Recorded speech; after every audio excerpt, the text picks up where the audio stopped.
Masechet Hagiga Daf Kavav. Alors on avait dit dans la Mishnah, en bas du Daf Kafé, qu'il y avait une différence entre la ligne de Modin vers Yerushalayim et Modin vers l'autre côté, qu'on ne fabriquait pas de Kelim à Yerushalayim parce que ça faisait trop de fumée noire avec tous ces fours d'argile, et donc on avait peur que ça abîme la muraille, ça noircisse la muraille, donc c'était en dehors de la ville, et donc on avait fixé un périmètre jusqu'à Modim, et donc tous les Kéli-Khéres qui étaient dans cet endroit, on pouvait croire à un Maharet qui nous disait qu'il avait fabriqué ça en faisant attention à la Tahara, à condition que c'était lui le fabricant, qui était en même temps le vendeur. Et la Gemara nous dit, tout en bas donc de ligne avant la fin, Tana, Modi'im, Pe'amim, Kelifnim, Pe'amim, Kelachutz. Alors, la ville elle-même de Modi'im, des fois elle est considérée comme l'intérieur, ça veut dire vers l'intérieur, vers Yerushalayim, et des fois comme vers l'extérieur. Ketzad, comment c'est possible? Alors, Kadar Yotse Vechaver Nichnas. Si le Kadar, donc l'artisan, le fabricant, sort du troum entre Yerushalayim et Modim, et il rentre à Modim, Vechaver Nichnas. Alors, le Chaver, ça c'est un Tanit Racham qui vient et qui fait attention au dinim de Touma Vetahara. Lui, il vient de l'extérieur et il rentre vers Modim. Kelifnim. Alors là, à ce niveau-là, Modim sera considéré comme à l'intérieur du périmètre entre Yerushalayim et Modim, qui nous permet d'acheter du Kadar, d'acheter des Kélim en argile. Du Kadar, c'est le fabricant de ces Kélim. Pourquoi? Parce que comme il repart de là-bas, alors on risque de ne plus pouvoir le trouver pour en acheter. Maintenant, Shnehem Nichnasim, si les deux, c'est-à-dire le vendeur et l'acheteur, rentrent dans le périmètre de Modim en route vers Yerushalayim, ou Shnehem Yotzim, ou alors les deux sortent de Yerushalayim et là ils arrivent à Modim, Kelachutz. Alors là, la ville de Modim elle-même a un digne de extérieur, et donc le Kadar il n'est pas Neheman. Donc quand les deux y rentrent, alors là le Chaver il peut l'attendre quand il est à l'intérieur de Modim pour acheter de lui. Et quand les deux y sortent, puisqu'ils se sont rencontrés lorsqu'ils étaient dans la ville, et il n'a pas acheté dans la ville, et il veut acheter maintenant alors que les deux sont à l'extérieur, là il ne peut pas acheter, il ne peut pas le croire. Amar Abaye nous dit, Afana Nami Tenena. Il dit ça aussi, on l'a dans notre Mishnah. Pourquoi? Parce que dans notre Mishnah, on dit Akadar chez Mocher et Akderot, Venichnas Lifnim Minamodim. Donc le Kadar qui vend, c'est Kederot, c'est casseroles, c'est Kélim en argile. Et il rentre dans la ville, Lifnim Minamodim, ça veut dire entre Yerushalayim et Modim, Modim vers Yerushalayim. Ta'ama de Lifnim Minamodim. Pourquoi il est Neheman? Parce qu'il est à l'intérieur de Modim. Hamodim Goufa Lomen. Donc, lui, ce qu'il appelle Modim, c'est le périmètre Yerushalayim Modim, sans comprendre la ville de Modim. Donc, c'est pour ça qu'il dit que la ville de Modim, on le croit pas. Et ma Sefa, voici que la Sefa nous dit, de la Mishnah, Yatsa et non Neheman. Si le Kadar, il est sorti, donc ça veut dire quoi? Il est sorti de Modim, on le croit plus. Hamodim Goufa Neheman. Alors là, apparemment, quand il est dans Modim, on le croit. Alors, comment ça se contredit? Et là, la Shmamina, kan bekadar yotse vechaver nichnas, kan besheshnem yotzim o sheshnem nichnasim shmamina. Donc, comment on arrange entre la Recha et la Sefa? On dit qu'on est obligé de dire que le Kadar, il sort du périmètre, et le Chaver, il rentre dans le périmètre, que c'est là où on le croit. Maintenant, quand les deux sortent du périmètre, ou les deux rentrent dans ce périmètre, alors, c'est pas bon.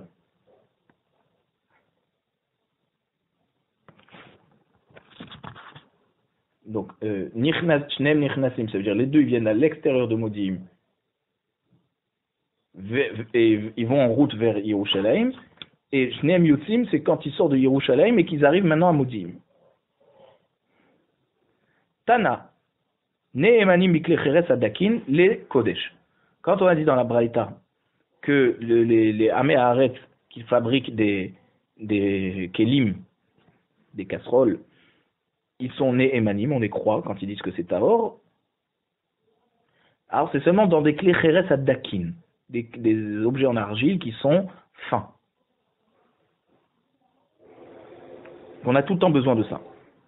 Mais si c'est des gros kélim, comme par exemple des gros tonneaux, des jarres de vin, alors c'est seulement à l'intérieur de Yerushalayim, comme ça explique Rashi, pour les gros kélim, on fait confiance aux fabricants de ces kélim. C'est seulement ceux qui sont à l'intérieur de Yerushalayim. Les Kodesh. Ça c'est donc, quand on achète pour les besoins des corbanotes, comme par exemple des cruches, c'est-à-dire des tonneaux pour pour le vin, pour l'huile. Amar Resh Lakish. Et Resh Lakish nous dit, Vehu shenitanim be'ado achat. Qu'est-ce qu'on appelle un keli cheres qui est fin?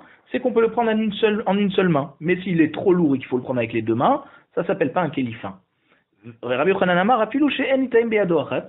Rabbi Yochanan dit non, même si tu ne peux pas le prendre avec une seule main, ça s'appelle dakim. Pourquoi? Parce que c'est avec ça qu'on cuisine ou qu'on garde pour les corbanotes. Ve'amar Resh Lakish. Et Resh Lakish nous dit, à part ça, lo shanu et la rekanim, aval meleim lo. Quand on a dit qu'on fait confiance à Meharet, bien entendu, c'est quand les kelim sont vides. Mais s'ils sont remplis, alors non, puisque les boissons des Meharet, ils sont des chazaka qui sont tmeim, alors ils rentrent tamer le kelim. Rabbi Yochanan Amar afilu meleim vafilu apikir suto le toro. Rabbi Yochanan dit non, on les croit même quand les kelim sont pleins, même si le foulard du Meharet, qui est donc Bechazaka qu'il est tamé, il est posé à l'intérieur du Kéli.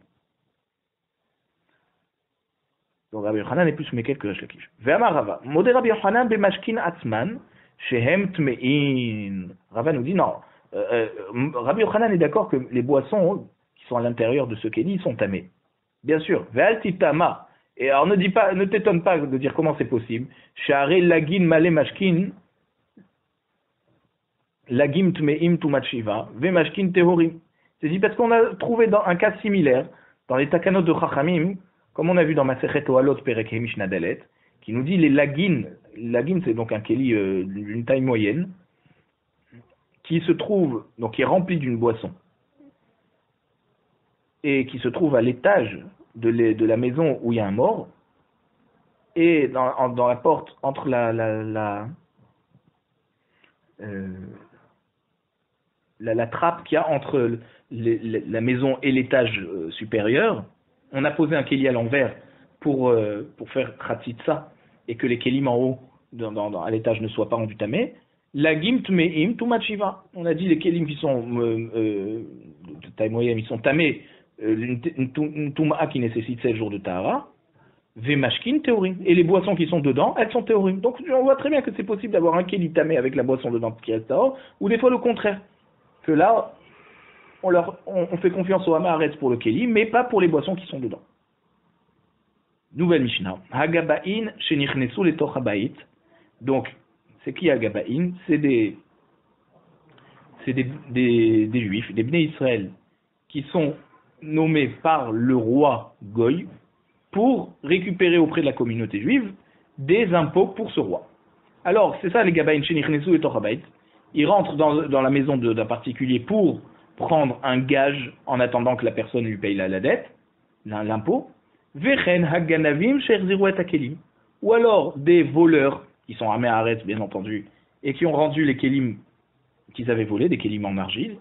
Ne emanim lomar lonagarnu. Ils sont ne emanim de dire, ou le gabaïm pour le gage lorsqu'il rend le gage, ou le voleur lorsqu'il rend le kéli, de dire on n'a pas touché ces kelim. Et donc ils ne sont pas Becheskat Tum'a. Mais ça c'est seulement pour les utiliser pour le Kodesh, mais pas pour la Touma. Ou Birushalayim, par contre à Yerushalayim, Ne'emanim à la Kodesh. Les Améharetz, ils sont Ne'emanim pour le Kodesh, pour toutes sortes de Kelim. Ou Bisha'at Aregel, Af à la Touma. Et en période de fête, ils sont Ne'emanim même pour des Kelim qui seraient utilisés pour la Trouma, et ils attesteraient que ce sont des Kelim Tehorim. Gmara. La Gmara nous dit comme ça. Urminhi, on objecte. À partir du Mishnah dans Taharot, Perek Zayt Mishnah Vav. Hagabaim, shenichnesu letoch habayit, habayit kulo tameh. Les gabaïm qui réclament les missim pour le roi Goy, quand ils rentrent dans la maison d'un particulier, toute la maison elle est tamée. C'est-à-dire tous les kélim qui sont dans la maison, c'est forcément, les gabaïm les ont utilisés.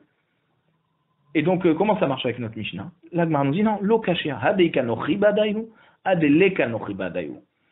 La Mishnah dans Tarot qui te dit qu'ils sont pas némanim, c'est qu'il y a un Goy avec eux. C'est pas seulement les juifs qui viennent récupérer les impôts pour le roi Goy. Il y a aussi un soldat, par exemple, du roi Goy, qui serait avec eux. Alors là, c'est pour ça que tout est tamé. Mais dans notre Mishnah qui nous dit qu'on les croit, c'est quand il n'y avait pas un Goy avec eux. Ditnan, parce que dans la suite de la Mishnah de Tarot, on nous dit Im yeshnochimaen ne'emanim lomar lo nichnasu. Avalen ne'emanim lomar nichnasnu aval lo nagarnu. Donc s'il y a un Goy avec eux, ils peuvent dire, ça veut dire on les croit s'ils disent on n'est pas rentré dans cette maison. Donc vous pouvez être tranquille, tous vos kélim sont théorim. Mais ils ne peuvent pas dire on est rentré et on n'a pas touché. Ça non. Puisqu'il y a un Goy avec eux, ils ne sont pas néemanim. Vechin ikanochi badayu maïhave. La Gemara nous dit alors s'il y a un Goy avec eux, pourquoi on ne les croirait pas s'ils disent qu'on n'a pas touché? Rabbi Yochanan verbi Elazar. Alors, Chad Amar emat nochi alehem. Donc, Rabbi Yochanan et Rabbi Elazar, un des deux nous dit pourquoi on ne les croit pas? Parce qu'ils ont peur du Goy qui est avec eux. S'ils ne vont pas chercher dans toute la maison, alors c'est sûr qu'ils vont toucher de partout. Donc forcément, ils ne sont pas némanim de dire qu'on n'a pas touché. Vechad Amar emat malchut alehem. Un autre, ils disent non, c'est la peur, la crainte du roi qui est leur patron. Parce que s'il y a un Goy avec eux, c'est pas qu'ils ont peur de lui. Ils ont peur qu'il va lui raconter au roi qu'ils n'ont pas bien cherché les kélim. Maï binayu, ikan zenayu, no chishe no chashuv. La différence se ferait entre eux s'il y a un Goy qui n'est pas important. Donc, si on a peur de lui, c'est-à-dire, peur de lui, on n'a pas peur de lui puisqu'il n'est pas important. Mais si on a peur qu'il va rapporter, alors même un Goy qui n'est pas chashuv, on peut toujours craindre qu'il va rapporter au roi, et donc c'est pour ça que là, il ne serait pas néemanim. Pareil pour la Mishnah nous dit, les ganavim qui ont rendu les kélim, ils peuvent dire on n'a pas touché, on les croit. Alors on objecte, c'est vrai que dans la Mishnah Tarot, on a dit dans cette Mishnah, ganavim shenirnesu ertoch habayit, et notamé, là mais comme drissad raglé à ganavim. Qu'est-ce qui est tamé là-bas? Seulement l'endroit où ils ont posé les pieds, où ils ont marché dessus. Donc ça veut dire seulement les chambres dans lesquelles ils sont rentrés, les voleurs sont rentrés, c'est là on craint donc ils ont touché, donc les kélim sont tamés. Alors de là on voit que quoi? Que Kol Sheken, les kélim qui ont été volés qui sont tamés. Si déjà là où ils sont rentrés on te dit c'est tamé, alors Kol Sheken sur ce qu'ils ont volé c'est tamé. Comment notre Mishnah les croit? On parle qu'ils ont fait teshuva. Et comme ils ont fait teshuva, alors, et qu'ils ramènent les kélim, on ne va pas dire, non, ils ramènent les kélim et ils veulent nous mettre nous mettre une embûche en nous disant qu'ils sont théorim alors qu'ils ne sont pas théorim. Daï kanami. Et tu peux être médaillé aussi des katané, comme on a dit dans la Mishnah, chez Herziru et Akelim shmamina. Là-bas, on te dit qu'ils ont rendu les kélim. Pourquoi on te dit des ganavim qui ont rendu les kélim? Peut-être tu vas le trouver chez eux, et il te dit, mais j'ai pas touché. Je l'ai pas rendu impur. Non, pourquoi on dit qu'ils nous ont rendu équilibre? C'est parce qu'ils ont fait tchouva. Alors s'ils ont fait tchouva, on les croit, même quand ils disent que les kélim sont théorim. Ou Birushalayim, ne'emanim ameharet à la kodesh. On a dit à Yerushalayim, les ameharet sont ne'emanim, même pour des kélim qui vont servir au misbeach, au korbanot. Tana, ne'emanim al kelecheret gassin, la kodesh. Alors, c'est quoi la particularité des Améharet de Yerushalayim? C'est que même sur un Kéli gas, dans un grand Kéli en argile, donc à plus forte raison sur des Kélim d'Akim, fin, on les croit. Vekol Karlama, pourquoi? Chez En Osim Kivshonot Yerushalayim. Parce qu'on n'a pas envie on n'a pas envie d'installer des fourneaux, des fours à Yerushalayim pour fabriquer des kélim en argile. Donc on n'en a pas autant qu'on voudrait. Il faut tout le temps aller en dehors de la ville pour en chercher. Donc c'est pour ça que là, Chachamim ont été mékel pour dire qu'on croit le Hamaharet qui dit que il a fait attention à ses kélim qu'il ne soit pas rendu impur. Ou Bisharat Haregel, Afalatrouma. On a dit dans Mishnah, en période de fête, même les Améharet sont crus pour la Trouma. Mais Nanemile, d'où on sait, Amar Rabbi Yoshua ben Levi. Rabbi Yoshua nous dit, il est Amar Kra. Voici que le passage qui nous dit à propos de Pilegesh Bagiv'a. Comme on voit dans Shoftim Perek Pasuk Yud Aleph, Vaye Asef Kol Ish Israël El Ha'ir Keish Echad Chaverim. Ça veut dire que tout le monde, tous les Bnei Israël, toutes les tribus se sont réunies et étaient d'accord à faire la guerre contre le chef Binyamin. Akatuv Asan Kulan Chaverim. Donc là, on voit que, comme on a dit Keish Echad Chaverim, c'est-à-dire le Pasuk les a tous considérés comme tous des amis. Et ça veut dire que ils étaient tous comme des Tamidei Chachamim. Et dès qu'on voit que les Bnei Israël sont tous rassemblés pour une seule même cause, alors ils sont tous comme des Chaverim. Et là, même les Amé Haaret sont des Chaverim. Et c'est pour ça que en période de fête où tout le monde se rassemble, alors même les Amé Haaret ne sont plus considérés comme Amé Haaret, sont considérés comme Chaverim et on les croit. Regardez comment la Chadou du Klal Israël, elle a une force extraordinaire.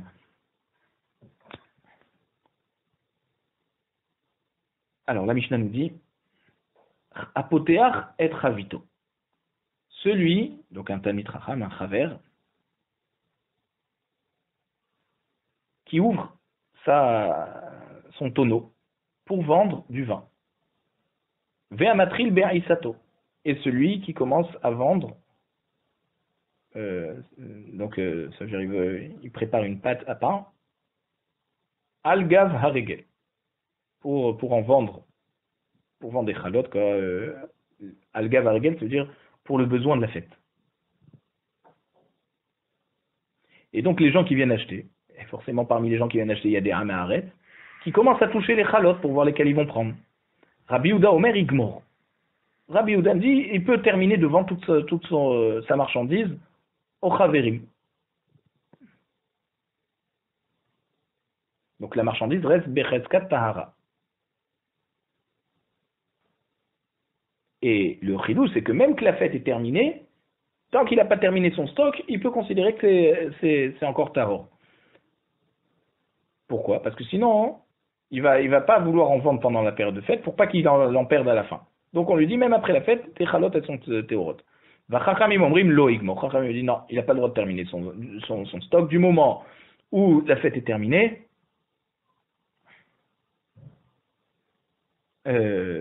alors la Touma du Amé Haaret, elle rétroactivement, elle retombe sur ses chalotes.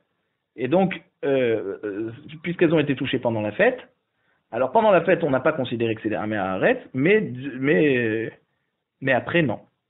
Donc un chaver n'a plus le droit de vendre ses chalotes après. Yativ Rabbi Ami, la Gemara nous dit. Rabbi Ami était assis, ve Rabbi Yitzhak Nafra Akil'a.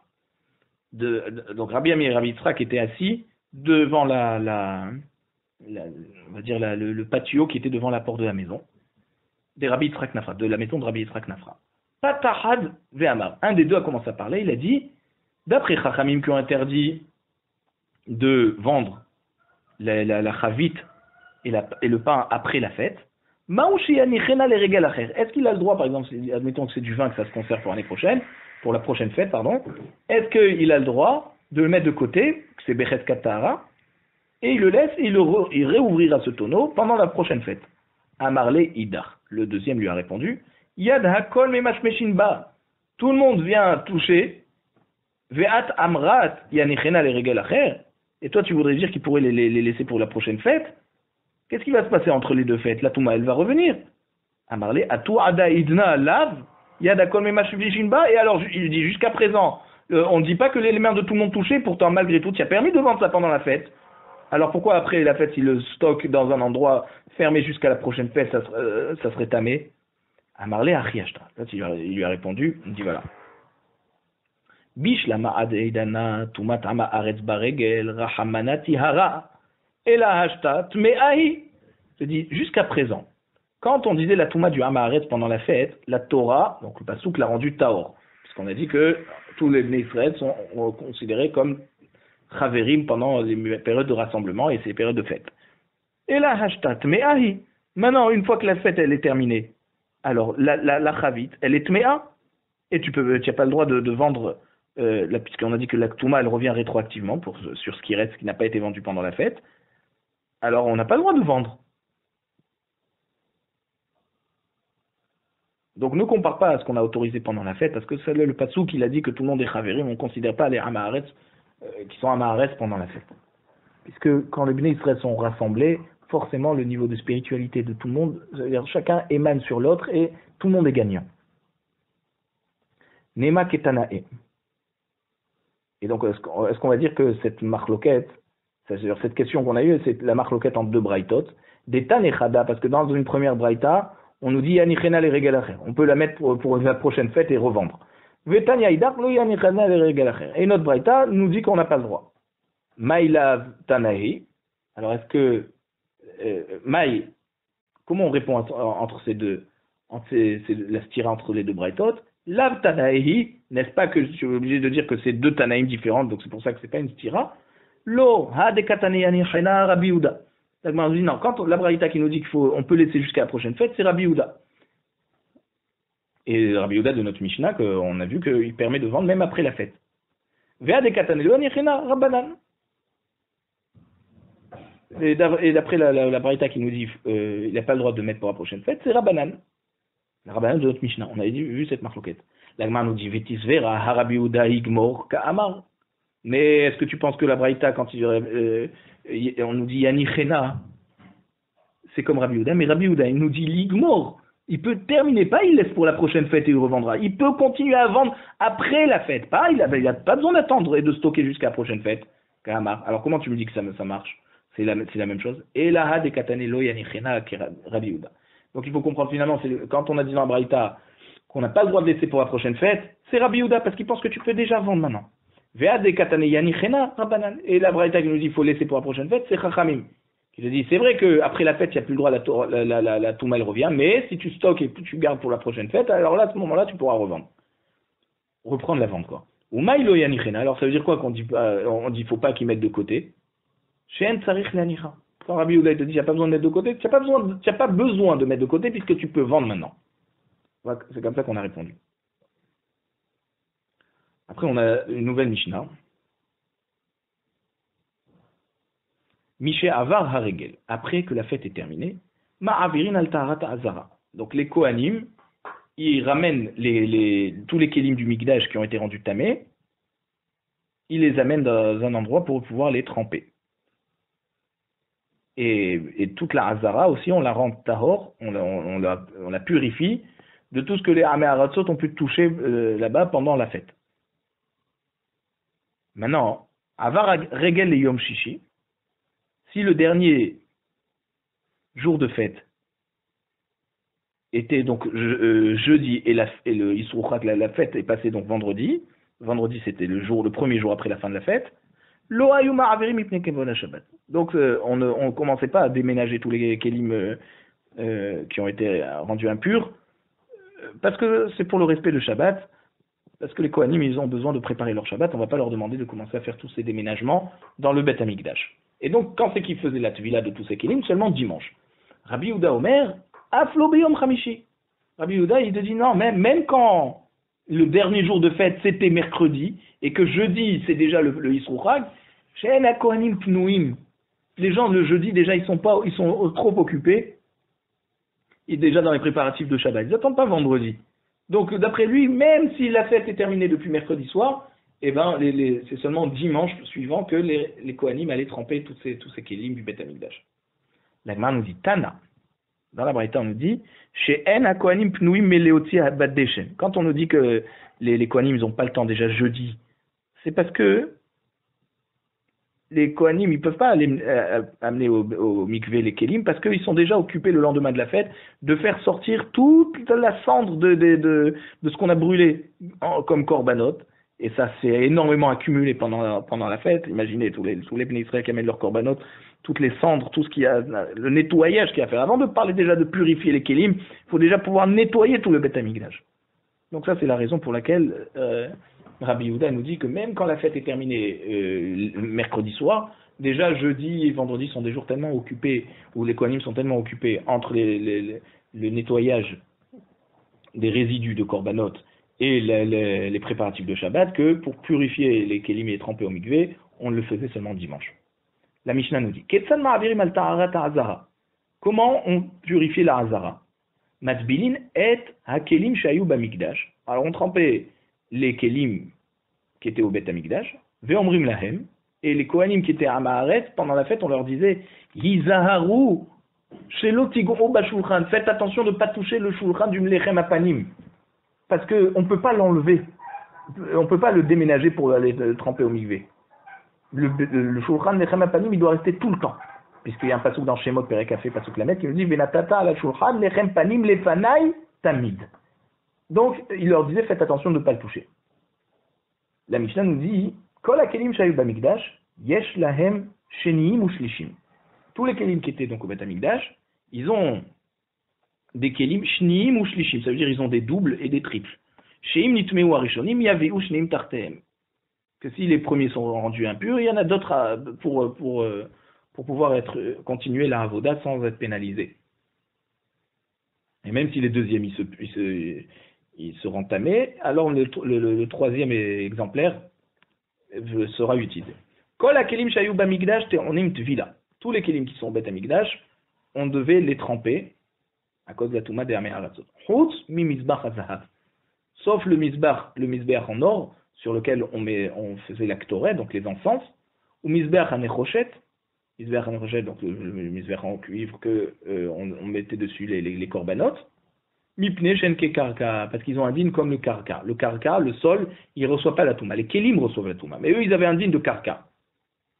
Puisque on voit que Mizbach Hanechoshet, il est appelé dans Shemot Perekaf Pasukaf Mizbach Adama, et Mizbach Hazav, on a fait un Hekesh au Mizbach Hanechoshet, donc les deux ils sont appelés Karka. Dit Rabbi Eliezer. Ça c'est Rabbi Eliezer. Chachamim Omreim, Chachamim disent non, pourquoi on n'avait pas besoin de tremper les Mizbechot? Mipne Shehen Metsupin, parce qu'ils sont plaqués or. D'accord, ils sont recouverts d'or et de cuivre, et donc c'est pour ça que on n'a pas besoin de les tremper.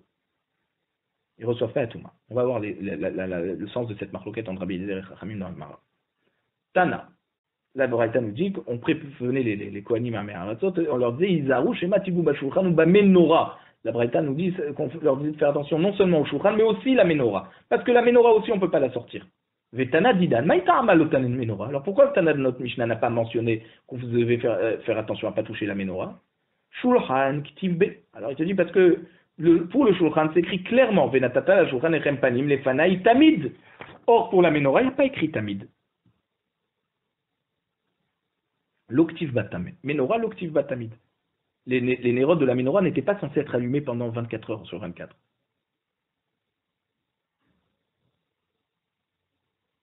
D'accord? Les nérodes c'était la nuit. Donc c'est pour ça que si la menorah avait été rendue impure, d'après le Tana de notre Mishnah, on aurait pu la déplacer et la tremper au mikvé et la ramener avant la tombée de la nuit. Veidar, alors l'autre Tana de la Braïta, qui dit qu'on leur disait de faire attention à la menorah et au shulchan, lui pense qu'on ne peut pas déplacer la menorah. Qui va dire si ve'et la menorah nochach ha-shulchan, la menorah est en face du shulchan. Puisque le shulchan doit tout le temps rester là-bas, la menorah doit être tout le temps en face du shulchan. C'est comme si c'est écrit tamid d'après ce Tana. Donc la menorah aussi on ne peut pas la déplacer. Veidar, et l'autre, alors qu'est-ce qu'il fait du pasuk nochach ha-shulchan? Lui te dit non, c'est juste une indication géographique pour te dire que la menorah doit être en face du shulchan quand on la place. Mais c'est sûr qu'après on peut l'enlever et la remettre à sa place. La Gemara demande, Vetipokli, pourquoi on prévient les Haratzot de ne pas toucher le shulchan? Même si on ne les prévenait pas, dès qu'il y a le shulchan, il est en bois. D'accord? S'il est en bois, et puisqu'il est fait pour être positionné toujours au même endroit, tout objet en bois qui est fait pour être posé à cet endroit, qui n'est pas un petit objet qu'on déplace, il n'est pas Mekabel Touma. Alors le shulchan, de toute façon, même s'il avait été touché, il n'aurait pas été Mekabel Touma. Pourquoi nous, dans notre Mishnah, on les prévenait de ne pas toucher? Maïtahama, pourquoi alors on dit ce din? Doumia des sacs barinan. Parce que ça ressemble à le din d'un sac.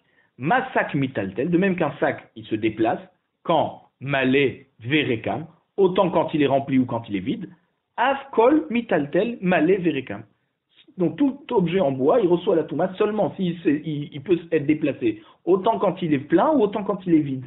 Or, quand c'est un kéli qui est censé être posé à sa place tout le temps, qu'il n'a pas besoin d'être déplacé, comme une armoire, d'accord, ou le shulchan, alors il ne doit pas recevoir la touma. Alors pourquoi on leur disait de faire attention? Haïnami, l'Agmara te dit, ben finalement, le shulchan, mitaltel malé verekamhu, kideresh lakish. Il était déplaçable autant quand il était plein que quand il était vide. Et Amar Resh Lakish, parce que Resh Lakish nous a dit, Maïdirtiv, pasuk dans Vaïkra, Perek Abdelet, pasuk Vav, à propos des chalot du lechem apanim, on dit, Vesamta otam al hashulchan atahor. C'est quoi le shulchan atahor? Miklal sheu tamé. Ça veut dire qu'il peut devenir tamé. Ve'amai. Ah, si tu vas me dire, mais pourquoi il devient tamé? Keli aetsasu lenachatou, c'est un keli qui est fait pour poser des choses dessus, que ça bouge pas. Ve'no mekabel touma, alors il ne devrait pas recevoir la touma. Et la mélamède, ça nous apprend que finalement, le shulchan, il n'est pas considéré comme un objet en bois, comme une commode par exemple, qu'on ne déplace pas.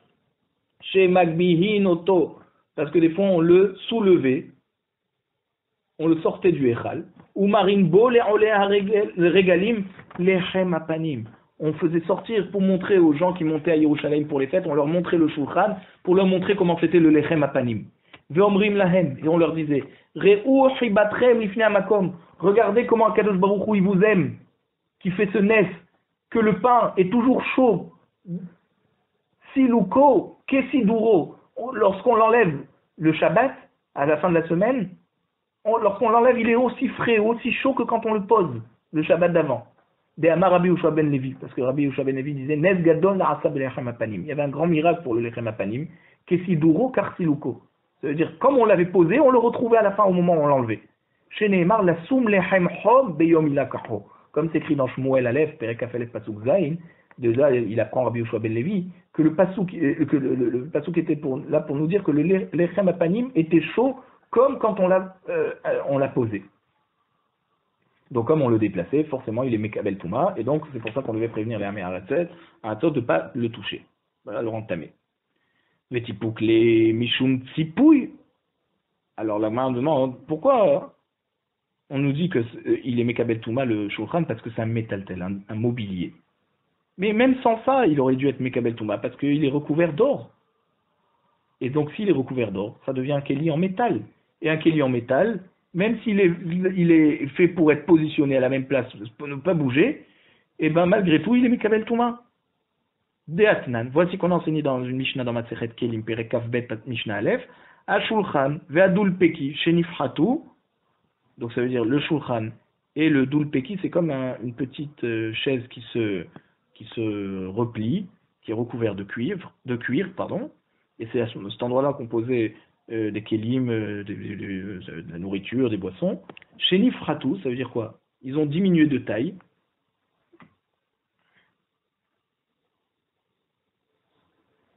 O shechipan beshaïch, ou alors s'il les a recouverts, ces kelim en bois avec du marbre, juste sur la surface, pas des côtés. Veshir bahem mekomanachat kosot tamé. Et s'il l'a laissé quand même poser, il n'a pas recouvert sur toute la table de ce kéli en marbre, il a laissé quand même un endroit pour poser les verres, et ben donc c'est quand même mekabel touma. Parce que comme il reste un endroit où poser des verres, donc ça s'appelle encore des kélim en bois.